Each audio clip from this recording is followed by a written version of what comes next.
মিলন ভাই, এতক্ষণে কিন্তু আপনি একটা কাজের কথা বলছেন। আর দেখেন না, এই যে আমাদের অফিসে আমরা ছেলেরা সব অবিবাহিত, আর মেয়েরা একের পর এক খালি বিয়ে হয়ে যাচ্ছে। আচ্ছা মিলন ভাই, এই যে আপনি আমাকে ওই যে ফাইলগুলো বুঝিয়ে দিয়েছিলেন ছুটিতে গিয়ে, তো আমি কাজটা কিছু টাকা রাখছি একটু দিকে।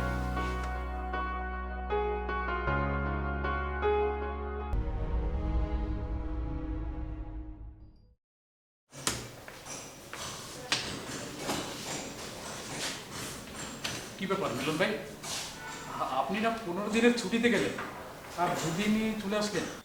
যে কারণে ছুটিটা নিয়েছিলাম ওই কাজটা একটু পিছিয়ে গেছে, তাই ভাবলাম বসে থেকে কি করব, চলে আসলাম। আচ্ছা কাজের কথা বলেন, ওই চরের ভিজিটে গিয়েছিলেন আপনারা? আরে রাখেন আপনার কাজ, এদিকে খবর শুনছেন? মালার তো বিয়ে হয়ে গেছে। কাল বর্ষ অফিসে এসে সবাইকে মিষ্টি খাওয়ালো। আর স্যার বললো যাও কটা দিন ছুটি কাটিয়ে আসো। তবে দুজনকে কিন্তু মানিয়েছে বেশ। শুনছেন কথা? হ্যাঁ শুনছি তো। ছেলে ব্যাংকার, ভালো পজিশনে আছে। মালার কপালটা ভালোই, কি বলেন? অবশ্যই। আর মালা দেখতে শুনতেও তো খারাপ না। না সেটা ঠিক আছে, মানে মেয়েটাও খুব ট্যালেন্ট। এখন ভালো ভালোই চাকরিটা করলেই হয় আর কি।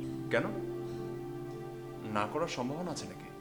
না তেমন কিছু না, মানে বলছিলাম ওর স্বামী বড় ব্যাংকার, আর কেউ কি চায় যে তার বউ এই ছোটোখাটো বেতনে, অল্প বেতনে চাকরি করুক?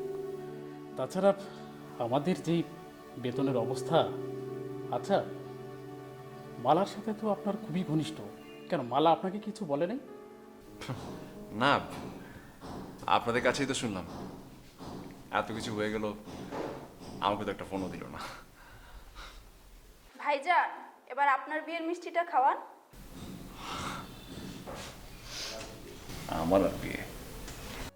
কেন? আমার ভাই দেখতে কি খারাপ নাকি? আজকাল ছেলে দেখতে শুনতে খারাপ নাকি ভালো এটা কোনো ব্যাপার না, পকেটে পাত্তি না থাকলে কোনো লাভ নাই। মিলন ভাই, এতক্ষণে কিন্তু আপনি একটা কাজের কথা বলছেন। আর দেখেন না, এই যে আমাদের অফিসে আমরা ছেলেরা সব অবিবাহিত, আর মেয়েরা একের পর এক খালি বিয়ে হয়ে যাচ্ছে। আচ্ছা মিলন ভাই, এই যে আপনি আমাকে ওই যে ফাইলগুলো বুঝিয়ে দিয়েছিলেন ছুটিতে গিয়ে, তো আমি কাজটা কিছু টাকা রাখছি একটু দিকে।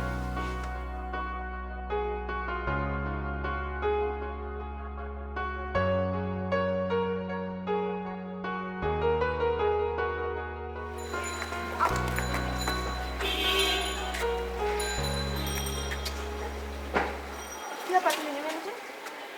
ধরতলা তাই নেমে আসছে, আমার কিছু হয়নি তো। ঠিক আছে, এমনি তো আমার জন্য দেরি হয়ে গেছে। শুনুন, আরে না, কি যে বলো, আমি তো এমনিতেই তোমার সাথে সময় কাটাতে বোঝাচ্ছি।